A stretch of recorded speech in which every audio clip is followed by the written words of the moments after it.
کہ اس فانی دنیا سے ہم نے جانا ہے، یہ بہت بڑی حقیقت ہے، اور قرآن حکیم میں بھی اور احادیث میں بھی بارہا اس کی نصیحتیں ملتی ہیں ہمیں.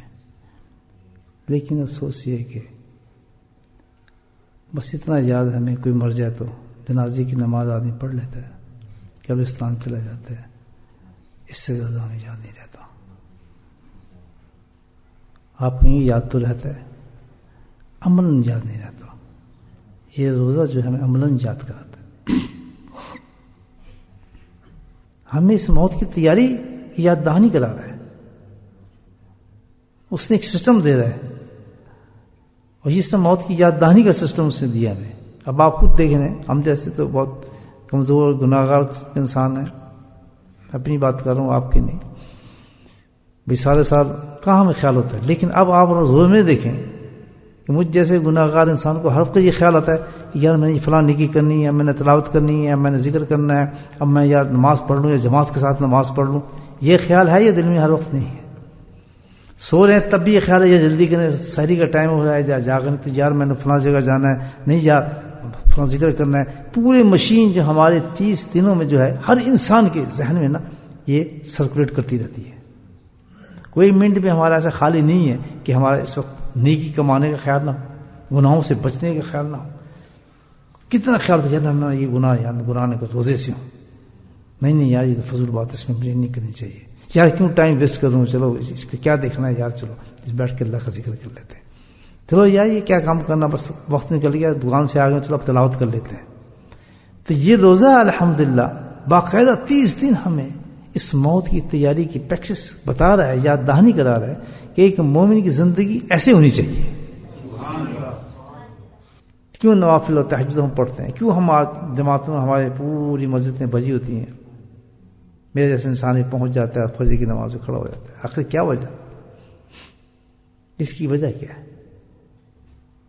اس کی وجہ یہ ہے کہ بس یہی ہے ہمارا جو مقصد کہ رمضان، یہ جو سب ہم کر رہے ہیں اس کے پیچھے ایک چیز ہے، اسی کو امپلیمنٹ کر رہے ہیں، اسی کو جو ہے مضبوط کر رہے ہیں. اور وہ کیا ہے کہ ہم موت کی تیاری کر رہے ہیں. حقیقت میں یہاں مرنا ہے، کچھ کما لیں یار، ثواب مل رہا ہے، ہمیں یہ ثواب مل رہا ہے. تو ظاہر یہ سب ثواب جو ہم جمع کر رہے ہیں کس کے لیے کر رہے ہیں؟ موت کے لیے. تو کیا 30 دن ہماری پوری زندگی کی کمائی آ جائے گی؟ سوچیں 30 days انف ہے ہماری زندگی کے لیے. 80 سال 70 سال ہم نے زندہ رہنا ہے، اگر یا رہے ہیں یا رہیں گے، تو کیا یہ انف ہے ہمارے لیے کہ 30 دن کے اندر جو ہم نے کمائی کر لی ہے تو اس سے ہمارا کام چل جائے گا؟ نہیں. حقیقت یہ ہے کہ بہت ہی خوبصورت اللہ تعالیٰ نے مومن کو جگایا ہے موت سے. شکر کر، تو مر جاتا اگر تو کیا کرتا. اکثر میں تیری زندگی ایسی ہونی چاہیے جس طرح ہم نے اپنے کاموں کو بھی کر رہے ہیں. اللہ تعالیٰ نے دیکھیں منع نہیں کیا رمضان میں، کسی کام سے منع نہیں کیا، دنیا کے کام بھی چل رہے ہیں. جتنی کہ روزہ رکھنے کے بعد آپ کام چھوڑ دیں یا گھر سے نہ نکلیں یا اپنا فلاں نہ کریں یا نوکری نہ کریں، تو یہ بالکل وہی چیز ہے. یہ ساری زندگی تو نے کام تو کرنا ہی ہے. اب آج اگر تو کام کے ساتھ ایک روزے کے ساتھ کر رہا ہے، لیکن باقی 30 دن کے بعد تو تیرے پاس بڑا اچھا چانس ہوگا کہ تو کھا بھی سکتا ہے، لیکن تو اللہ کو نہیں بھول سکتا. سبحان اللہ. تو نے رمضان کے ذریعے، روزے کے ذریعے عطا فرمایا ہے.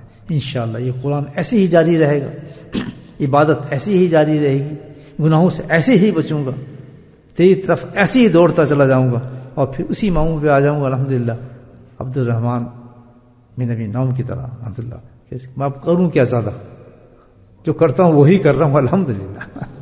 میں سے زیادہ اور کیا کروں، ہے ہی نہیں فلم تو بنا کس سے کروں جو کروں. تو یہ بہت خوبصورت چیز ہے دوستوں، سمجھنا چاہیے. اللہ تعالیٰ نے موت کی تیاری کی پوری جو ہے مستعد ہر وقت انسان رہے کہ کسی وقت انسان کا بلاوا آ جائے گا. کیا برا حال ہوگا کہ ہم توبہ کے بغیر مر جائیں، ہمارے چہرے پہ سنتی نہ ہو، مر جائیں، حرام کاری کر رہے ہوں مر جائیں، برے حالات میں ہم مر جائیں، لوگوں کے مال کھائی ہم نے مر جائیں، جھوٹ بول رہے ہوں مر جائیں، کیا حال ہوگا. تو جیسے آج رک گئے ہیں الحمدللہ، آج رک گئے ہیں پوری زندگی کا رک گئے. جس طرح شب قدر پہ جاگے ہو، کیوں جاگے ہیں؟ اللہ سبحانہ تعالیٰ نزدیک نہیں آسمان پہ آ جاتا ہے کیا کہتا ہے؟ کہتا ہے کوئی ہے مجھ سے بخشش مانگنے والا؟ یہی کہتا ہے نا، کوئی ہے جس کے میں گناہ ختم کر دوں، کوئی ہے جس کو میں دوزخ سے نکال دوں، کوئی ہے جس کو میں جنت میں ڈال دوں، کہتا ہے نا. تو روزہ بتاتا ہے کہ آج اس آواز کو سننے کے لیے پوری مسجدیں بھر گئی ہیں اور مولوی آ گئے اور یہ آ گئے اور خوب ڈرامے کر رہے ہو تم لوگ. یہی ہے نا، وہ ہاتھ اٹھائے یا اللہ یہ اور فلاں. کہتے بیوقوف، یہ تو ہر روز تہجد وقت ہوتا ہے کام. سبحان اللہ. گناہوں کی پہلی شرط یہی ہے کہ اللہ کی نافرمانی نہ ہو. روزے کی شرط یہی ہے پہلی کہ اللہ کی نافرمانی نہ ہو. بھوکا ننگ نہیں مجھے چاہیے تمہاری. یہ ہے یا نہیں حدیث کہ بھوک ننگ نہیں مجھے نہیں چاہیے تمہاری.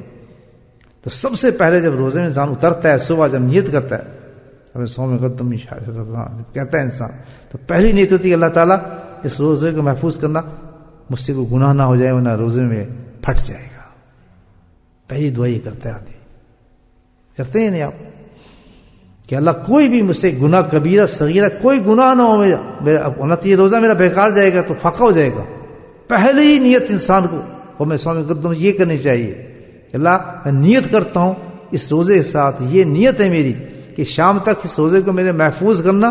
کہیں ایسا نہ ہو یہ فاقہ ہی بن جائے، بھوک اور پیاسی بن جائے، ڈائٹنگ ہی بن جائے. تو میں تجھ سے یہ عرض کر رہا ہوں میرے مولا کہ تو میرے اس روزے کی حفاظت فرمانا کہ مجھ سے کوئی گناہ بھی سرزد نہ ہو جس سے میرا روزہ ختم ہو جائے.